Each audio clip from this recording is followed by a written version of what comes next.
from the east, west, north, south, a great multitude into this place. ಈ ಸಭೆ ನಾನು ಪ್ರವಾದನೆ ಮಾಡಿ ಹೇಳ್ತೇನೆ, ಉತ್ತರ, ಪೂರ್ವ, ಪಶ್ಚಿಮ, ದಕ್ಷಿಣ ಈ 4 ದಿಕ್ಕಿನಿಂದ ದೇವರು ಮಲ್ಟಿಟ್ಯೂಡ್ ಅಂದ್ರೆ ಅನೇಕ ಜನರನ್ನು ಕರೆ ತರುತ್ತಾನೆ. Amen. Hallelujah. The days to come, this place will not be sufficient, pastor. ಬರುವಂತ ದಿನಗಳಲ್ಲಿ ಸಭಾಪಾಲಕರೇ ಈ ಸ್ಥಳವು ಸಾಕಾಗುವುದಿಲ್ಲ, ಅದನ್ನು ನೋಡ್ತೇವೆ. Amen. Hallelujah. You know that church will not always have a permanent structure. It will keep on increasing, keep on spreading. ಸಭೆಗೆ ಒಂದು permanent ನಿರಂತರವಾದ ಒಂದು ಸ್ಟ್ರಕ್ಚರ್ ಅಂದ್ರೆ ಬಿಲ್ಡಿಂಗ್ ಹಾಕ್ಲಿಕ್ಕೆ ಆಗುದಿಲ್ಲ. ಯಾಕೆಂದ್ರೆ ಅದನ್ನು ಯಾವಾಗಲೂ ಎಕ್ಸ್ಟೆನ್ಷನ್ ಅಗಲ ಮಾಡುತ್ತಲೇ ಇರಬೇಕಾಗ್ತದೆ. Amen. Hallelujah. This will extend. I prophesy over your life, this church will extend. Amen. ಈ ಸಭೆಯು ದೊಡ್ಡದಾಗ್ತದೆ ಮತ್ತು ಈ ಕಟ್ಟಡ ಎಕ್ಸ್ಟೆಂಡ್ ಆಗುತ್ತೆ, ಅಂದ್ರೆ ಮುಂದಕ್ಕೆ ಹೋಗುತ್ತದೆ. Hallelujah. Amen. This is the God's plan. God has kept you in this place. ಈ ಸ್ಥಳದಲ್ಲಿ ದೇವರು ಇಟ್ಟಿರುವಂತ ದೇವರ ಯೋಚನೆಯಾಗಿದೆ. Amen. ಎರಡನೇ ವಿಷಯ, no man, no evil plan shall ever succeed against this ministry.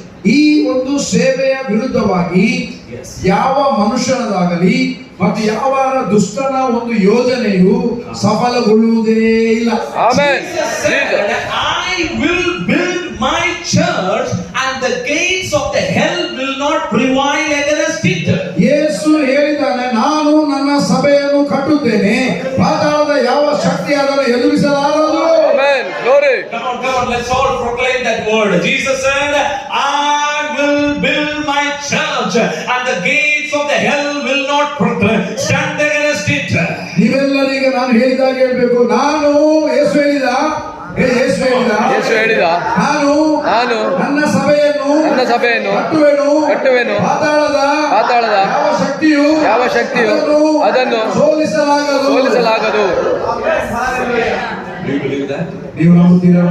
Yes. No plan, no agenda of the people or the devil shall not prosper in this place. ಯಾವುದೇ ಯೋಜನೆ ಆಗಲಿ, ಯಾವುದೇ ಸೈತಾನನ ಕುತಂತ್ರಗಳಾಗಲಿ ಈ ಸಭೆಗೆ ವಿರುದ್ಧವಾಗಿ ಅದನ್ನು ಸಫಲಗೊಳಿಸಲಿಕ್ಕೆ ಆಗುವುದೇ ಇಲ್ಲ. Amen. Glory. Say with me, amen. Amen. Hallelujah. Hallelujah. Why we say amen? ನಾವು ಯಾಕೆ ಆಮೆನ್ ಎಂಬುದಾಗಿ ಹೇಳುವುದು? We are not saying amen for the fill the gap. We are saying amen for the purpose is there. ನಾವು amen ಎಂಬುದಾಗಿ ನಾವು ನಮ್ಮ ಪ್ರಸಂಗದ gap ಅನ್ನು ನಡುವನ್ನು ತುಂಬಿಸಲಿಕ್ಕೆ ಹೇಳುವುದಲ್ಲ, amen ಅಂತ ಹೇಳಿಕ್ಕೆ ಒಂದು ಉದ್ದೇಶ ಇದೆ. Turn with me. I will come back to that scripture, but let me bring you to one scripture. 2 Corinthians chapter 1 verse 20. 2 ಕೊರಿಂಥ 1ನೇ ಅಧ್ಯಾಯ 20ನೇ ವಚನ. 2 Corinthians. 2ನೇ ಕೊರಿಂಥ. I want all of you to read. Okay. ಎಲ್ಲರೂ ಇದನ್ನು ಓದಬೇಕು. 2 Corinthians. 2ನೇ ಕೊರಿಂಥ 1ನೇ ಅಧ್ಯಾಯ 1 verse 20. 20ನೇ ವಚನ. Read. ಓದಿ.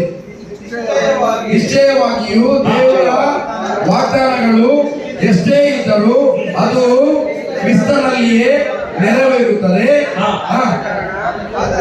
ಆದ ಕಾರಣ ದೇವರ ಪ್ರಭಾವವು ಪ್ರಕಾಶವಾಗುವುದಕ್ಕೋಸ್ಕರ ಆತನ ಮೂಲಕವಾಗಿಯೇ amen. Hallelujah. Amen. Hallelujah. Your amen is very powerful. ನಿಮ್ಮ ಆಮೆನ್ ಎಂಬುದು ಬಹಳ ಶಕ್ತಿಶಾಲಿಯಾದದ್ದು. Hallelujah. You should say amen for the right word in your life. ನಿಮ್ಮ ಜೀವಿತಕ್ಕೆ ದೇವ ಸೇವಕರಿಂದ ಬರುವಂತ ರೈಟ್ ವರ್ಡ್ ಗೆ ನೀವು ಆಮೆನ್ ಹೇಳಬೇಕು. Yes. In the realm of the spirit, your amen is like a signature.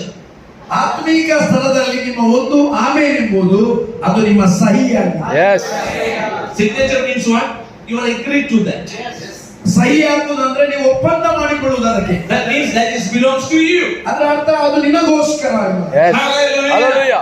So Jesus said, I will build my church, the gates of the hell will not prevail against it. ಯೇಸು ಹೇಳಿದ, ನಾನು ನನ್ನ ಸಭೆಯನ್ನು ಕಟ್ಟುವೆನು, ಪಾತಾಳದ ಯಾವ ಶಕ್ತಿ ಅದನ್ನು ಎದುರಿಸಲಾರದು. Hallelujah. What we must say? Amen. Amen. Amen. Amen. That means it is done.